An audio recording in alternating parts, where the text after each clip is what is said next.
So yeah, what do I think is gonna happen with the Sou Sou scam? Absolutely, it's gonna break down really really soon. So we know that these sorts of Ponzi schemes are unsustainable, and the only thing that has really happened is someone in the Kojic church, probably, or within the prosperity gospel, has just simply taken the parable of Jesus: 2 little fishes and 5 loaves of bread. That's why you need 2 people and $500. It's subliminal. So black people have been under constant subliminal messaging from Christianity since our inception in America. Christianity was one of the ways in which we were subjugated. And so all of these Christian ideas, these Christian myths, these Christian themes, these Christian numbers, these Christian colors, they are so deeply ingrained within some parts of the black community that they subconsciously act out whenever any of those things are referenced. So in the Sou Sou scam, even just the mere mention that you need 2 more other people and 500, that reference, they get it together. But what's going to happen is you just can't sustain a Ponzi scheme. You just can't. Eventually you break down. Mathematically, it is impossible to sustain any sort of scheme. So what they've done is the one slight change in friends and family share is that you add 2 more people. A legitimate Sou Sou is fine. Legitimate Sou Sous have worked for thousands of years, and those are great, but those are closed groups. When we start talking about the friends and family share, what we're actually talking about is an open group. It requires more and more people to join.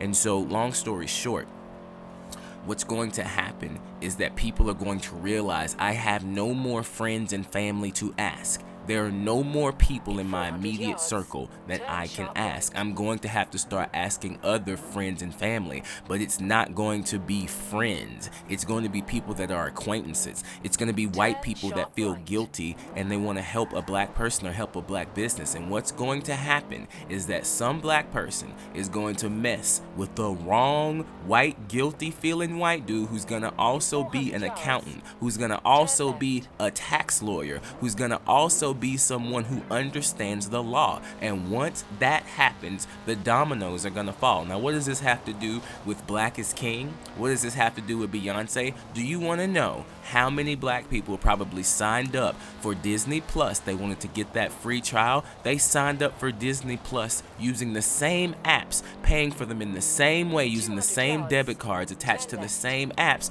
that they're doing this Sou Sou scam with. So when the dominoes start falling, I promise you, people aren't going to cancel it, because that's part of the grift. People got on Disney Plus, black folks signed up for Disney Plus, said they were going to cancel it. They're not going to cancel that stuff. It's going to be obvious, man. It's going to be obvious. There's going to be a direct correlation between people watching Black is King, because again, they get that emotional response. They get emotionally in it. They get built up. Yes, I'm black. Black is great. Black and proud. And look, here's the Sou Sou, and my church pastor's talking about it, and he can't be wrong because he's a church pastor. And so, yes, we need to do this. This is of God. And I'm just telling you, man, it's terrible.